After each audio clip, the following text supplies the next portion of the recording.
I know we like to throw these Karens under the bus for being so pushy, so picky, but they might be onto something because had I acted like a Karen, maybe I could have avoided my fourth miscarriage.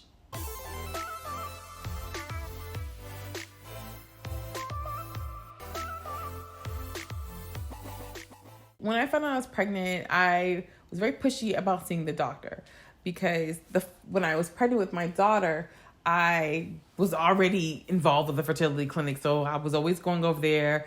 They were checking my HCG levels, making sure that they were going up. I think I was there at one point every 2 to 3 days, and then once a week until I got out of the first trimester.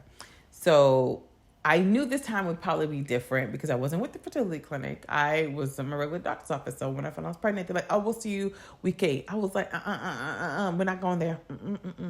I need to see my doctor now. I explained to them, this is my 5th pregnancy. I only have 1 kid, and I need to make sure this goes right. So I was a little pushy at the beginning. So they're like, okay, cool. They assigned me to a new doctor, and I saw her. She's very nice, nonchalant, laid back doctor. And they did blood work, and they were checking my HCG levels, and she thought, this is excellent, so I'll have you, I think they checked it twice. I don't think they checked it 3 times. I think she checked it twice. And she thought the HCG levels were good. And so I told her, I said, well, when I was at the fertility clinic, they put me on these 2 medications. She was just like, she was very laid back. She was like, those pills are hype, but they don't guarantee nothing. You could take your aspirin if you want to, because, I took baby aspirin along with other medication. She goes, they're probably progesterone pills, and her research doesn't prove much. She didn't seem to stress it. So she wasn't worried. I wasn't worried. But Black women in hospitals and deaths and pregnancies and stuff like that, we're not looked out for as much. And so she's a Black doctor, and she's a new doctor. So I'm just like, okay, she should. I'm going to go with her because she should know. She's seen my chart. She probably knows what my history is, and she's going with it. So she doesn't think I need extra protection. Why should I stress it? Well, I should have been louder. I should have demanded she find out what the medication were, or if I called the fertility clinic, because what was the 2 pills you put me on before, along with the baby aspirin, and demanded that she still put the prescription out. I should have been pushier like I was about seeing her, making sure that she was on top of things. I needed to, I don't even remember talking to her about the previous pregnancies. Again, I just assumed she read my chart. And the only thing she could do was hug me when I had miscarriage. What the fuck is that supposed to do for me if I'm being hugged? That doesn't reverse nothing. And, I remember the morning when I was going in for week 9, I remember the building that I went into. That particular building, I was told when I was 30, when I had the 3rd miscarriage, that was the same building that I found out I had my miscarriage. And there was something about that day that was odd. There was a man downstairs crying. I'm going upstairs with my husband, and I'm just in there chilling. I didn't feel as pregnant. Lo and behold, they told me that the baby no longer has a heartbeat. And here this doctor comes in telling me, at first I was just super calm, but then it's just the emotions kind of flow in almost immediately, because I'm thinking, what the fuck just happened? And she's just like, I'm really sorry, these things happen. And she said, this is my 2nd miscarriage or something like that. I'm like, this bitch didn't read my motherfucking chart. So she didn't read my chart now. Ain't no way she read it in December. Why wasn't I louder? So here's the thing. We give Karens a hard time for being Karens because they demand things. They demand refunds. They demand respect. They demand the manager. They demand you leave. They demand everything. And 9 out of 10 times, they get their way because they're pushy. And when it comes to your health care, I say act like a Karen. I don't care what your race is, but be pushy. It's your health care. It is literally your health care. Had I been louder, had I been more pushy, or just demanded my regular doctor, period, why you give me this new one anyway? could things have been different? Like, I can't stress enough how loud we have to be, particularly as Black women, when it comes to our healthcare. Because ain't nobody gonna look out for you more than you. That's the truth. Black doctor, white doctor. There was a doctor that had the audacity, the one that's on Married to Medicine, talking about, oh, Black patients have the most complaints. I'd have slapped her.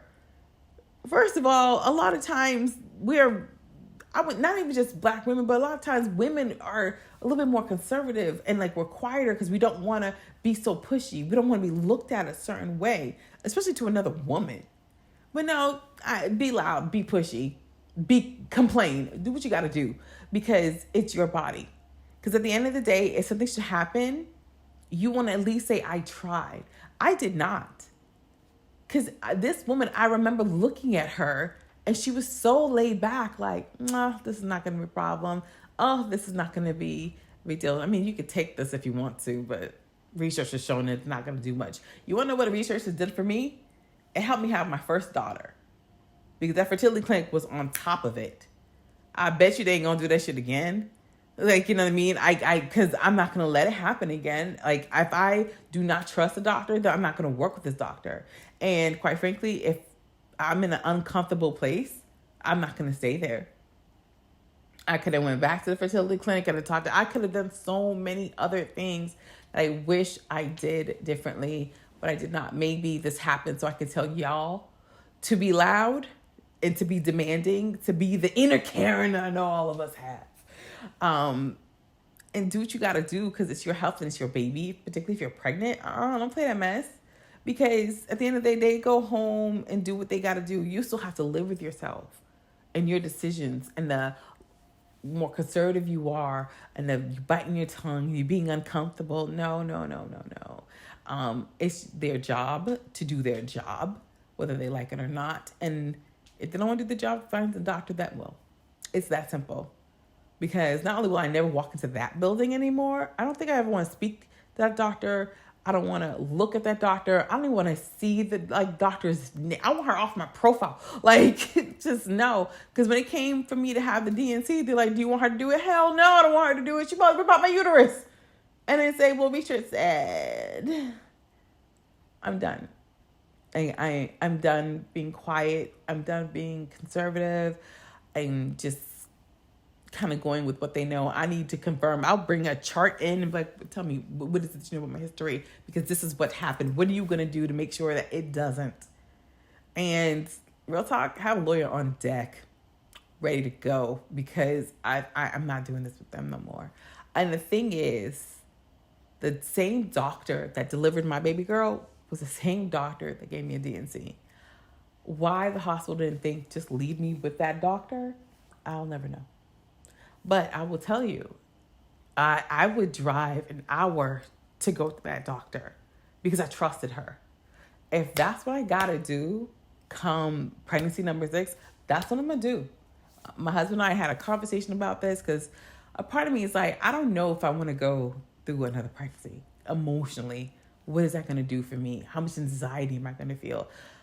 Am I going to make it past week 8 again? Should I be glad I just have one? All these questions. And time will give me that answer, will give us that answer.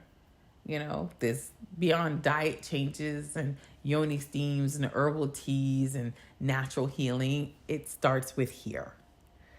And here also includes decision making and speaking for my own health, which is what I think it haunts me at night. Like, why wasn't I louder? But it's fine. I'm louder now.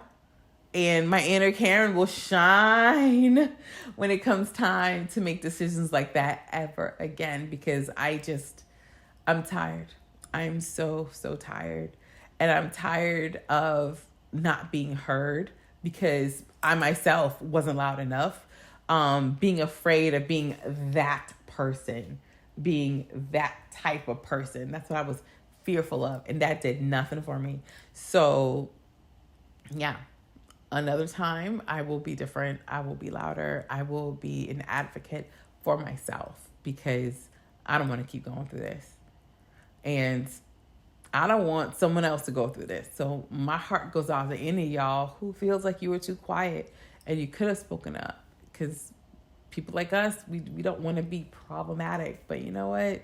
We got to live with it. And they got to do their job. So be loud. Be your inner Karen.